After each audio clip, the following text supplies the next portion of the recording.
Welcome of our listeners in Milky Institute 25 and compliment to everyone. आज हम बात करेंगे प्रेजेंट इंडेफिनिट टेंस में कुछ एक्सेप्शन हैं। तो आज का जो टाइटल है वो है एक्सेप्शन ऑफ टेंस, यानी जो टेंस है उसका अपवाद क्या है, काल का अपवाद है, उसके बारे में हम आज बात करेंगे। तो देखिए, कुछ बात ऐसे होते हैं जिनके अंत में प्रेजेंट इंडेफिनिट टेंस के होते हुए, यानी जिन वाक्यों के अंत में ता है, तिए, ते हैं आदि शब्द आते हैं, परंतु उनको हम प्रेजेंट इंडेफिनिट टेंस की तरह नहीं बनाते हैं। तो इनमें क्या है, इनमें दो चीजें हैं, इसमें एक्सेप्शन दो हैं। एक तो यूनिवर्सल ट्रुथ स्टेटमेंट, यदि कोई वाक्य जो है यूनिवर्सल ट्रुथ स्टेटमेंट है, यानी सार्वभौमिक सत्य कथन है, तो हम उसको प्रेजेंट इंडेफिनिट टेंस की तरह बनाते हैं। जैसे आज में जो प्रेसिडेंट है, तो प्रेसिडेंट में है कि सूर्य पूरब में निकलता है, तो ये बिल्कुल यूनिवर्सल ट्रुथ स्टेटमेंट है, यानी सार्वभौमिक सत्य कथन है कि पूर्व हमेशा सूर्य जो है वो हमेशा पूरब में ही निकलता है। तो देखिए कि the sun rises in the east, तो इसमें हमने राइजेस जो मेन वर्ब है वो बिल्कुल प्रेजेंट इंडेफिनिट टेंस की तरह ही बनाया है। परंतु यदि किसी वाक्य में ता है, तिए, ते हैं आए हैं और उसमें बाकी यूनिवर्सल ट्रुथ स्टेटमेंट हो, परंतु हैबिचुअल हो, इसमें आदत प्रकट की गई हो, तो ऐसे वाक्यों को हम बिल्कुल सिंपल प्रेजेंट में बनाते हैं। बिल्कुल सिंपल प्रेजेंट में हम इसको बनाते हैं।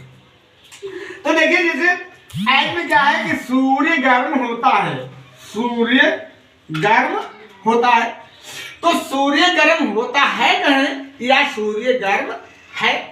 जैसे चीनी मीठी होती है, तो चीनी जो प्रेजेंट में भी मीठी है, पास्ट में भी मीठी थी और फ्यूचर में भी मीठी, उसी प्रकार जो है सूर्य प्रेजेंट में भी गर्म है और पास्ट में भी गर्म था और फ्यूचर में भी गर्म होगा। तो ये यूनिवर्सल ट्रुथ स्टेटमेंट कहे जाते हैं, सार्वभौमिक सत्य कथा कहे जाते हैं। जैसे ईमानदारी एक अच्छी नीति है, तो इसमें यहाँ पर जो है ये वाक्य हमेशा क्या होता है, इनको हमेशा प्रेजेंट में ही रखा जाता है। ये न पास्ट में जाते हैं न फ्यूचर में जाते हैं, क्योंकि ये यूनिवर्सल ट्रुथ स्टेटमेंट है। जैसे सूर्य पूरब में निकलता, तो ये रोज पर डे का प्रेजेंट में ही होगा। सूर्य गर्म होता है, ईमानदारी एक अच्छी नीति है, honesty is the best policy. इसको सिंपल सेंटेंस के रूप में ही हम बनाएंगे कि पहले भी थी, आज भी है और हमेशा रहेगी। तो इसलिए जो है क्या है कि ये जो है आपका ये बिल्कुल द सन इज हॉट, ये सिंपल सेंटेंस में बनाया गया है। इसमें देखिए सिंपल की वर्ब जो है इज का प्रयोग किया गया है। अब हम बात करेंगे, कुछ बात ऐसे होते हैं जो अजीब टाइप से लगते हैं, लोग अधिकारिता पूछते हैं लेकिन वो उसका करेक्टली रिप्लाई नहीं देते हैं, लोग इधर से उधर बच्चे भी भ्रमित होते रहते हैं। और तो इस पर भी हम आज बात करेंगे कि बात क्या है कि जैसे लोटा लुढ़कते लुढ़कते लुढ़क जाता है, लोटा लुढ़कते लुढ़कते लुढ़क जाता है। तो इसमें क्या है कि बच्चे बड़े भ्रमित होते हैं, लिसनर जो है, जो भी हमारे लिसनर सुन रहे हैं, तो उसमें क्या है कि लोटा लुढ़कते लुढ़कते लुढ़क जाता है। तो इसमें लुढ़कने की जो है बार बार नहीं, क्योंकि कोई चीज गिरनी हिली और हिलते हिलते जो है और वो गिर जाती है। तो इस तरीके से इसमें भी है कि लोटा लुढ़कते लुढ़कते लुढ़क जाता है, हिला और हिलते हिलते जो है लुढ़क जाता है। तो इस तरीके से इसको हम वाक्य में बार बार लुढ़कने की अंग्रेजी नहीं लगाएंगे, बल्कि क्या है कि the bowl rolls due to disbalance, कि लोटा जो है रूल्स माने लुढ़क जाता है, ड्यू टू माने के कारण और डिसबैलेंस माने असंतुलित होने के कारण। तो देखिए असंतुलित लोटा जो है वो असंतुलित होने के कारण लुढ़क जाता है।